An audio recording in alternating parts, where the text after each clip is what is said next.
Hello viewers, বিনোদন জগতের সব খবর নিয়ে আপনাদের সঙ্গে এই মুহূর্তে রয়েছি আমি রিপোর্টার মিলা। চিত্রনায়িকা অপু বিশ্বাস এবং সুপারস্টার শাকিব খান বরাবরই আলোচনায় থাকেন। সুপারস্টার শাকিব খানের দুই পুত্র আবরাম খান জয় এবং শেহজাদ খান বীর, দুই পুত্র তার দুই চোখে মণি। কাউকেই তিনি কম ছোট করে দেখেন না কিংবা কাউকেই খুব বড় করে দেখেন না।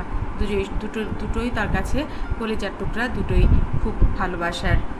সুপারস্টার শাকিব খানের রুমে দুষ্টুমি করে খেলছিল বীর। উল্টোপাল্টা করে পুরো একদম সব খেলনা, তার দামি যে ঘড়ি এবং চশমা, এগুলো ভেঙে ফেলছিল। জয় বারবার বলছিল পাপার চশমা ভেঙে গেলে পাপা কান্না করবে, পাপার চশমা রেখে দাও বীর। কিন্তু বীর তো ছোট, সে কিছুতেই বুঝতে পারছিল না যে পাপার চশমা নিয়ে খেলা যাবে না কিংবা এটা ভেঙে ফেলা যাবে না। সে ছুঁড়ে মারলো ওয়ালে আর চশমাটা গেল ভেঙে। শাকিব খানের লাখ টাকার চশমা ওখানে কুটো কুটো।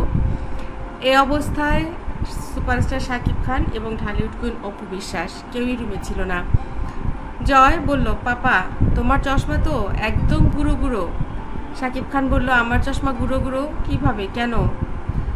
বলল, জয় তো ছুঁড়ে মেরেছে দেয়ালে বীর, আর আমি ওকে বলেছিলাম পাপার চশমা গুঁড়ো গুঁড়ো করলে পাপা কান্না করবে, কিন্তু বীর আমার কথা শুনেনি। অপু বিশ্বাস শাকিব খানকে জড়িয়ে ধরে বললেন, থাক তুমি কিছু বলো না, বীর তো ছোট, ও তো বুঝতে পারে না। শাকিব বললেন, আমি কি বলবো, তোমার ছেলেই তো এসে আমার কাছে নালিশ করছে। এবার অপু বলেন, আমার ছেলে, সে তোমার ছেলে নয়। এবার দুজনের মধ্যে ঝগড়া লেগে গেল। শাকিব খানের মা বললেন, আরে তোরা কোনো কিছু নিয়ে এইভাবে ঝগড়া করলে হবে? কি নিয়ে এত মন খারাপ? শাকিব খান বললেন, বোঝাও, আমি তো কিছু বললেই বলো যে আমি ওকে বেশি বলি। কিছুই বলিনি, রাগ হয়ে গেল। মানুষ তো এমনিতেই বলে তোমার ছেলে, ওটাই বলেছি, মনে থেকে কিছু বলিনি। কিন্তু সে আমাকে বুঝতেই পারলো না, আর তাই সে আমার সঙ্গে রাগ করলো। এবার শাকিব খানকে অবাক করে দিয়ে অপু বিশ্বাস বললেন, বীর কি আমার ছেলে নয়? বীরও তো আমার ছেলে।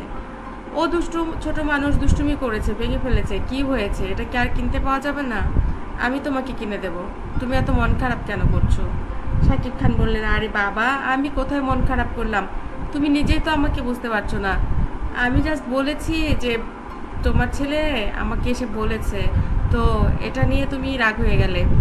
অপু বললেন, দেখো আমাকে নিয়ে এভাবে কথা বলো না, তুমি তো জানো তোমার কোনো কথাতেই আমি মনে কিছু করি না, সব কিছুই ক্ষমা করে দিই, সব কিছুই ভুলে যাবার চেষ্টা করি, কারণ তোমাকে আমি অনেক ভালোবাসি, আমি থাকতে পারি না, তোমাকে ছাড়া চলে না।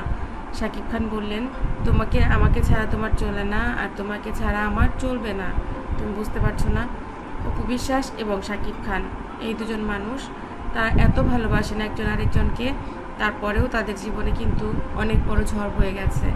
এই ঝড় হয়তো বা অপুর কারণেই থেমেছে। আবার দেখছি শরীরে একবার যদি দাগ পড়ে যায়, সেই দাগটা নিয়ে কথা হয়, আবার কিন্তু সব কিছু ঠিকঠাকও হয়। তো বন্ধুরা, আপনারা চেষ্টা করবেন পরিবারের মানুষগুলোকে নিয়ে এভাবেই মিলেমিশে থাকতে। বন্ধুরা, আমার চ্যানেলটি যারা ইতিপূর্বে সাবস্ক্রাইব করেছেন তাদেরকে অনেক ধন্যবাদ, যারা এখনও করেননি সব খবর সবার আগে পেতে সাবস্ক্রাইব করে বেল আইকনে ক্লিক করলেই আপনাদের কাছে পৌঁছে যাবে বিনোদন জগতের সব খবর সবার আগে। ভালো থাকবেন, ভালো রাখবেন প্রিয়জনকে। ধন্যবাদ আবার।